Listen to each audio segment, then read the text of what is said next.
నమో నమో నా తెలుగుదేశమా, నమో నమో నా తెలుగుదేశమా, నందమూరి గుండె నుండి పొంగిన ఆవేశమా, స్వర్ణాంధ్రను నిర్మించగా సాగే ప్రస్థానమా. వందనం వందనం శిరసాభివందనం, వందనం వందనం హృదయాభివందనం. నమో నమో నా తెలుగుదేశమా.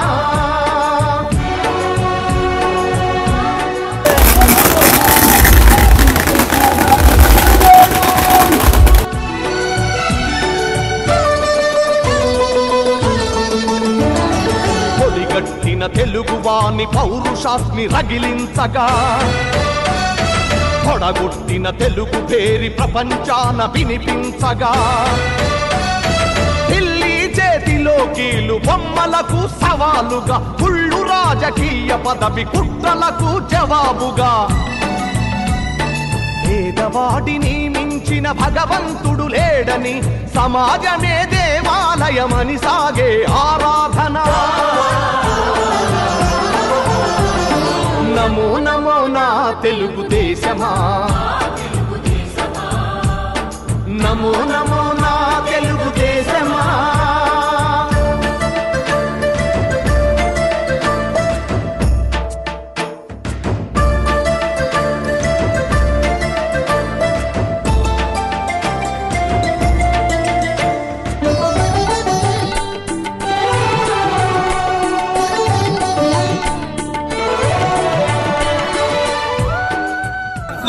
ఎన్టీ రామారావు గారు దేశవ్యాప్తంగా ప్రపంచవ్యాప్తంగా తెలుగు జాతిని గుర్తింపు తీసుకొచ్చినటువంటి మహానుభావులు. చాలా సంతోషం. ఒక మహనీయుడి విగ్రహాన్ని ఈ రోజు ఒక మంచి ప్రాంతంలో ఏర్పాటు చేసుకున్నటువంటి పైకరావుపేట నియోజకవర్గం ఎస్రాయవరం మండలం అడ్డరోడ్లో ఈ కార్యక్రమాన్ని ఏర్పాటు చేసిన ముఖ్యంగా అనిత గారికి ఒకసారి గట్టిగా మీరందరూ కూడా మనస్ఫూర్తిగా అభినందన. అందం వచ్చింది, ఈ సెంటర్కే ఒక అందం వచ్చింది. వచ్చిందా లేదా? ఏదైతే ఆడబిడ్డకి పొట్టు పెడితే ఎంత అందం వస్తుందో ఈ రోజు అన్నగారి విగ్రహాన్ని ఇక్కడ పెడితే అంత అందం వచ్చిందని చెప్పి ఖచ్చితంగా మనం చెప్పచ్చు. రేపు రాబోయే 10 సంవత్సరాలు హైదరాబాద్ కో తెలంగాణకో 30 సంవత్సరాలు పడితే మనం 10 సంవత్సరాల్లో వాళ్ళకి మించి దాటేలే విధంగా మన ప్రభుత్వం ముందు కార్యక్రమాలు తీసుకుంటా ఉంది. మనందరి ఆరాధ్య దైవం తెలుగు జాతిలో పుట్టిన ప్రతి ఒక్కరు కూడా ప్రపంచం మొత్తం మీద నేను తెలుగువాడిని అని గర్వంగా చెప్పుకునేటట్టు చేసిన మన అన్న నందమూరి తారక రామారావు గారి విగ్రహావిష్కరణ నన్ను అన్ని విధాలా అర్థం చేసుకొని ముందుకు నడిపిస్తున్న నా పాయకరావుపేట నియోజకవర్గ ప్రజలందరికీ కూడా పేరు పేరున ఈ కార్యక్రమానికి ఏర్పాటు చేసుకుందామని మన గౌరవ వినోదన్న, అదేవిధంగా మన అబద్ధం గారు, ముఖ్యంగా బొల్సడి గోవిందన్న, అదే వీళ్ళందరూ కూడా ఒకసారి మాట్లాడినప్పుడు అన్న కంపల్సరీగా ఒక మంచి ఏరియాలో పెట్టాలని మన జిల్లా మన ఎస్రాయవరం మండల నాయకులు రామకృష్ణ గారు, అదేవిధంగా అలినాసీమూర్తి గారు వీళ్ళందరూ మాట్లాడుకునేటప్పుడు చెప్పారు. పెద్దలు బొల్సడి గోవిందన్నకి అదేవిధంగా అందరికీ కూడా పేరు పేరు ధన్యవాదాలు, నమస్కారాలు.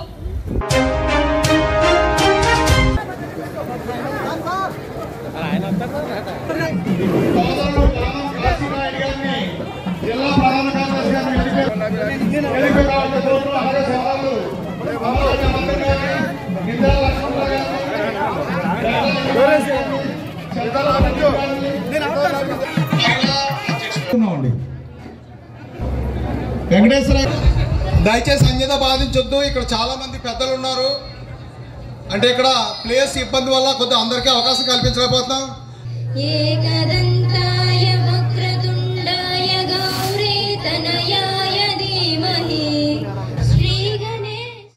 అలాగే మన అనకాపల్లి జిల్లా అధ్యక్షుడు తాతయ్య బాబు గారికి, అలాగే అనకాపల్లి జిల్లా జనరల్ సెక్రటరీ మన కాశీ నాయుడు గారికి. నేను రాజకీయాల్లోకి వచ్చింది నేను బతకడానికి కాదు, నలుగురికి మంచి చేయడానికి. గొల్లబాబురావు టైంలో మన రాయవరానికి 5 లక్షలు తెస్తే 2 సార్లు ఎంపీపీ చేసిన నేను మండలానికి సుమారు 5 కోట్లతో 25 గ్రామాలకి మన గ్రామానికి చాలా మేలు చేసే శక్తి భగవంతుడు నాకు ఇచ్చాడు. కాబట్టి మొన్న వాళ్ళందరూ నన్ను వ్యతిరేకించిన భగవంతుడు నా ఎందుండి సోదరి అనితమ్మ సహకారంతో నా గౌరవం నిలబడి నా ఎంపీపీ స్థానం నాకు నిలబడింది. కాబట్టి ఈ రోజున నేను తలెత్తుకుని నేను తెలుగుదేశం పార్టీలో పోతానని అందరి ముందు తలెత్తుకొని చెప్పాను. ఈరోజు ఒక మంచి కార్యక్రమానికి ఇక్కడికి రంపించి ఇక్కడ ఒక మంచి మనుషుల మధ్యలో ఈ కార్యక్రమాన్ని ఏర్పాటు చేసుకున్నందుకు ప్రత్యేకంగా మీ అందరికీ కూడా ధన్యవాదాలు తెలియజేసుకుంటూ ఈరోజు మన అడ్డు రోడ్డు సెంటర్ లోని మన అన్న నందమూరి తారక రామారావు గారు విగ్రహావిష్కరణకి ఈరోజు ఈ కార్యక్రమానికి రావడమే కాకుండా ఈరోజు మన పార్టీలోకి వస్తున్న ఈ కార్యక్రమానికి మీ అందరికీ కూడా అధ్యక్షత వహించిన అన్న బొలిశెట్టి గోవింద్ గారు వీళ్ళందరికీ కూడా పార్టీలోకి ఆహ్వానించడానికి అధికారికంగా పార్టీలోకి ఆహ్వానించడానికి ఇక్కడికి విచ్చేసిన పెద్దలు గౌరవనీయులు మైన్స్ మంత్రి గారు అదేవిధంగా ఎక్సైజ్ మినిస్టర్ గారు మనందరి అభిమాన నాయకులు ఇన్ఛార్జ్ మినిస్టర్ గారు కొల్లు రవీంద్ర గారికి ప్రత్యేకంగా నేను ధన్యవాదాలు నమస్కారాలు తెలియజేసుకుంటూ అన్న బొలిశెట్టి గోవింద్ గారు అమ్మ నేను పార్టీలో జాయిన్ అవుతాను అని చెప్పినప్పుడు నేను ఇలా చూసి ఆలోచించాను. అన్న ముందు నీ ఆరోగ్యం ఎలా ఉంది అన్న. అమ్మ బాగుంది, ప్రజల దయ వల్ల ప్రజల ఆశీస్సులతో బాగానే ఉన్నాను అని అన్నారు. అన్న మీరు ఆరోగ్యం ముందు గుర్తుపరచుకోండి, తర్వాత రాజకీయం గురించి మాట్లాడదామని నేను వినోద్ రాజ్ గారు మాట్లాడిన తర్వాత మేము మాట్లాడేటప్పుడు లేదమ్మా బానే ఉన్నాను, నేను మళ్ళా చురుగ్గా నేను రాజకీయాల్లోకి రావాలనుకుంటున్నా, ఎందుకంటే వైఎస్ఆర్సీపీ గవర్నమెంట్ ప్రజల్ని మోసం చేస్తాంది. ఈ మోసం చేసిన వైఎస్ఆర్సీపీ గవర్నమెంట్ మీద నేను కూడా నీతో పాటు పనిచేసి పోరాటం చేస్తా, నన్ను కలుపుకొని వెళ్ళండి, నాకు ఎటువంటి ఆశలు లేవు, రాజకీయంగా నన్ను ఒక స్థాయిలో నాకు పరిశ్రమల గ్రామ ప్రజలు ఇచ్చబెట్టారు, దాన్ని ఆసరా తీసుకుని వాళ్ళందరికీ కూడా సేవ చేస్తాను అని చెప్పి ఆ రోజు నాకు మాట ఇచ్చి ఆ రోజు ముహూర్తం ప్రకారం ఆ రోజు నా చేత కండువా వేయించుకొని ఈ రోజు మీ అందరి దగ్గరికి వచ్చి ఒక మీటింగ్ ఏర్పాటు చేసుకున్నారు. ఆ రోజు నా దగ్గరికి వచ్చినప్పుడు అన్న నీకు ఏమైనా డిమాండ్స్ ఉన్నాయా అని అడిగా గోవింద్ గారు. అంటే అమ్మ డిమాండ్స్ అంటే పొలిటికల్ గా ఏం లేవమ్మా, ఒకే ఒక్క డిమాండ్ కాదు రిక్వెస్ట్ అన్నాడు. ఏంటన్నా అని అడిగితే ఏం లేదమ్మా, నాకు ఎస్రాయవరం నుంచి పెనుగోలుకి రోడ్ ఎక్స్టెన్షన్ చేయన్నారు. పోనీ నీ కోరిక అదే, మా తెలుగుదేశం పార్టీ వాళ్ళ కోరిక కూడా అదే, మా వెంకటేశ్వర గారు అదే అడిగేవారు. మా అబద్ధం అయితే రోజుకి ఒకసారి నా చెవులో గీ పెడుతున్నాడు ఆ విషయం గురించి. డెఫినెట్ గా మీ అందరి గురించి ఆ రోడ్డుని అయితే వేయడానికి యాజ్ ఎల్ యాజ్ పాసిబుల్ ఆ రోడ్డు ఏర్పాటు చేసేదానికి శంకుస్థాపనకు కూడా మరొకసారి ఎస్రాయవరం గ్రామానికి మీ దగ్గరికి వస్తానని మీ అందరికీ కూడా మాటిస్తూ అమ్మ ఈ రోజు మనకి ఈ గ్రామంలోని మహిళా జూనియర్ కళాశాల మంజూరైంది తెలుసా మీకు? జూనియర్ కాలేజ్ అడిగారు మీరందరూ కూడా.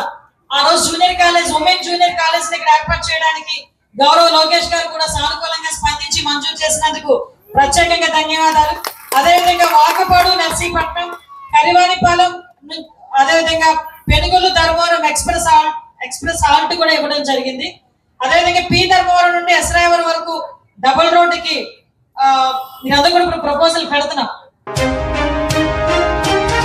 ఈరోజు ఒక మంచి కార్యక్రమం అన్నగారి విగ్రహావిష్కరణ, అలాగే గోవింద్ గారి కుటుంబ సభ్యులు, అలాగే తెలుగుదేశం పార్టీలోకి ఈరోజు ఆహ్వానిస్తున్న సందర్భంగా ఏర్పాటు చేస్తారు. చాలా సంతోషంగా ఉంది నాకు, ఎందుకంటే గురజాల అప్పారావు గారు పుట్టినటువంటి గడ్డ ఇది ఎస్రాయవరం. మరి ఆయన అద్భుతమైనటువంటి కన్యాశుల్కం గాని, అలాగే దేశం అంటే మట్టి కాదు దేశం అంటే మనుషులు అని చెప్పి జాతీయ స్థాయిలో గుర్తింపు ఉన్నటువంటి ఒక మహనీయుడు పుట్టిన గడ్డ ఎస్రాయవరం అనేది చాలా ఆనందంగా ఉంది. ఇక్కడ మాట్లాడటం నాకు అదృష్టంగానే భావిస్తాను. అందరికీ నమస్కారం అండి. మరి దసరా దీపావళి అయ్యింది అనుకున్నాం, కానీ సంక్రాంతి మనకి ఇప్పుడే వచ్చేస్తుంది మన రాయవరం మండలానికి. ఎందుకంటే ఈ ప్రోగ్రామ్ గురించి గత 4 రోజులు పెట్టి మనం అందరం అనుకుంటున్నాం. ఎంత శుభ సూచన, మరి ఎంత శుభ సూచన అంటే దానికి వర్ణదేవుడే చెప్పాడు. సరే, మన ఎన్టీ రామారావు గారి విగ్రహ ఆవిష్కరణ చాలా బాగా జరిగింది. మరి అంత మంచి కూడల్లో మనకు అవకాశం ఇవ్వడం, మరి మేము పార్టీలో రాగానే అంత మంచి కార్యక్రమం మాకు అవకాశం ఇచ్చిన మరి నిజంగా మాకు చాలా సంతోషంగా ఉంది. ఎందుకంటే ఈ మాటలో చెప్పేది మరి ఇంత మంచి కార్యక్రమాన్ని చేయించడం మా శుభసూచకంగా, అలాగే ప్రకృతి సహకరించడం.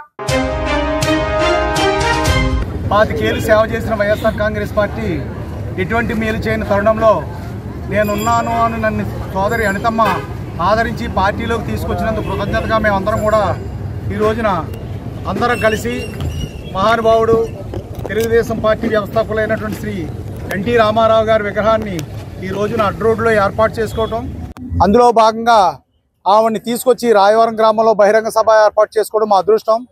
ఎందుకంటే 15 ఏళ్ళు జగన్ గారు గవర్నమెంట్కి సేవ చేసినప్పటికీ ఒక్క మేలు కూడా మా మండలాన్ని జరగలేదు. పైగా మేము 25 ఏళ్ళు బట్టి సేవ చేసి నిరంతరం కష్టపడినా మమ్మల్ని కూడా అణిచేసే ప్రయత్నంతో పాటు మా ఎంపీపీని కూడా తీసేయడానికి ప్రయత్నం చేశారు.